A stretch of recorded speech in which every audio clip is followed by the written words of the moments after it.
ज़्यादातर सवाल कहाँ से पूछे गए आपके इंटरव्यू में? डेव बेस्ड और ग्रेजुएशन बेस्ड, अच्छा, इन दोनों से ही करंट ज़्यादा। से कोई सवाल? करंट से चाइना से रिलेटेड कि इंडिया चाइना में क्या क्या इश्यूज हैं, हाँ। एज अ कोलैबोरेटर है वो, एज अ कंट्रोवर्शियल है ये सब। रशिया का ट्रम्प का स्टेटमेंट्स वो हैं उनसे रिलेटेड। अच्छा, अच्छा। और ये बताइए मैडम कि इंटरव्यू जो आपने दिया, कितने समय तक आपका चला ये? 20 से 25 20 मिनट। से 25 मिनट। मॉक इंटरव्यू और रियल इंटरव्यू में कितना अंतर देखने को मिला आपको? बहुत ज़्यादा अंतर होता है मॉक और रियल इंटरव्यू में। हाँ। मुझे सिमिलैरिटी नहीं लगती है ज़्यादा। इंटरेस्टिंग क्या पूछा गया मैम, जो आपको लगता है सबसे हटके सवाल था? हट के सवाल तो ऐसा सच कुछ भी नहीं था। रंगोली वगैरह का ही पूछ रहे थे, उसका इतिहास। लापता लेडी से स्टार्ट करा था, उसमें पुलिस का कैरेक्टर आपको कैसा लगता है वो एनालाइज कीजिए। ऑप्शनल से कोई सवाल पूछे गए? हाँ, कॉमर्स एंड अकाउंटेंसी से ही सवाल थे। Profit and loss, balance sheet, income and expense, ये सब मैम से। अपने कॉलेज की सोसाइटीज़ और कॉलेज की लाइफ से रिलेटेड इंटरव्यू में कितना योगदान रहता है? कॉलेज के बारे में वो पूछते हैं एसआरसीसी का कि आप कहाँ से हो, कैसे करा है, उसके बाद भी यहाँ क्यों आना है जब प्लेसमेंट अच्छी मिलती है, तो उन ये सब चीज़ें मैटर करती हैं।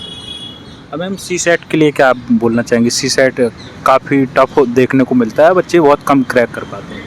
सी सेट के लिए आई बिलीव अगर आप पास्ट ईयर पेपर सॉल्व कर रहे हैं, उसमें अच्छा स्कोर कर रहे हैं तो उससे हो जाता है। बाकी बेसिक मैथ्स और इंग्लिश हेल्प करती है। आंसर राइटिंग के लिए कब से स्टार्टिंग कर दी थी आपने? प्री के बाद की थी कि साथ में कर दी? प्री के पहले मैंने अपना ऑप्शनल प्रिपेयर किया, देन प्री के बाद main answers GS 1 2 3 4 and essay के। GS4 पेपर के लिए मैम आपने क्या किया था? GS 4 के लिए मैंने खुद के नोट्स बनाए थे, उनको कंसोलिडेट किया था, फिर आंसर राइटिंग उन्हीं पे फोकस ऐसे की कर। तैयारी आपने कैसे किया? ऐसे लिख के 4-5 जितनी भी हो सके उतने लिख के, फिर अपने फ्रेंड्स वगैरह से चेक करा के, मेंटर्स से चेक करा के, उन्हीं से होता है। जी मैम, कोचिंग का क्या योगदान इस एग्जाम में? क्या बिना कोचिंग के मतलब रिजल्ट मतलब इंटरव्यू आदमी दे सकता है या IAS बन सकता है क्या, या बन सकती है? मेरा सेल्फ स्टडी से था, कोचिंग्स नहीं लिए मैंने। सोशल मीडिया का आपने कितना इस्तेमाल किया? यूट्यूब हो गया या टेलीग्राम वगैरह? यूट्यूब और टेलीग्राम हेल्प करते हैं। अगर आपको कुछ समझ नहीं आ रहा है, कोई स्पेसिफिक टॉपिक है, तो यूट्यूब चैनल्स के थ्रू, टेलीग्राम के नोट्स के थ्रू आपको हेल्प मिल सकती मैडम है। आपने सेल्फ स्टडी किया तो क्या क्या आपने विशेष ध्यान दिया और कैसे तैयारी की बहुत सारे बच्चों के लिए, क्या बोलना चाहेंगे? सिर्फ एक जो भी स्टैंडर्ड बुक्स आप फॉलो कर रहे हैं वही फॉलो करते रहिए, उनके ही नोट्स बना के उनको कंसोलिडेट करके पढ़ते रहिए। बाकी इधर उधर ज़्यादा भागने की ज़रूरत नहीं है। कैसे सिलेक्ट किया कि क्या क्या हमें पढ़ना चाहिए? बहुत शुरू में कठिनाई मेरे को भी दिक्कत आई थी कि कौन सी बुक्स, पर एक दो बार जब मैंने एक दो बुक देख ली थी और एक बुक के संग में कंफर्टेबल हो गई, जैसे बिपिन चंद्रा है हिस्ट्री के लिए या लक्ष्मीकांत है पॉलिटी के लिए, फिर उसके बाद मैंने किसी और बुक पे शिफ्ट नहीं किया। तो क्या बोलना चाहेंगे एस्पिरेंट के लिए 2025 में जो प्री देने वाले हैं? All the best. क्या क्या विशेष अब ध्यान देना चाहिए, जो समय बहुत कम बचा हुआ है? क्या करंट अफेयर्स और टेस्ट सीरीज़, अगर टेस्ट सीरीज़ में भी, क्योंकि आपको नहीं पता है क्या आने वाला है, टेस्ट सीरीज़ में भी आप देखिए, क्वेश्चंस को देखिए, उसी में ही मोस्टली आंसर्स होते हैं, छुपे होते हैं। अगर आप वो कर पा रहे हैं तो you can do it. Ma'am test series या PYQ क्या ज़्यादा ज़रूरी है? PYQ analysis is more important, क्योंकि थीम्स रिपीट होते हैं और उसी लाइन्स पे क्वेश्चंस आते हैं, तो उनका एनालिसिस ज़्यादा इंपॉर्टेंट है। कितने साल का PYQs कर लेने चाहिए? 25 ईयर्स की जो बुक आती है उसमें से सब्जेक्ट वाइज आपको सारे इंपॉर्टेंट कर लेने चाहिए, जैसे इकोनॉमिक्स, ज्योग्राफी, इन सब के, हिस्ट्री के बहुत ज़्यादा आते हैं। और PYQs का एनालिसिस कैसे किया जाएगा? PYQs एनालिसिस में आप उसमें मेन थीम पकड़ लीजिए। जैसे अगर चंद्रगुप्त के बारे में पूछ रहा है तो वो हर साल पूछता है, उससे रिलेटेड दूसरी चीज़ें पूछेगा, जैसे अर्थशास्त्र के बारे में पूछे हैं।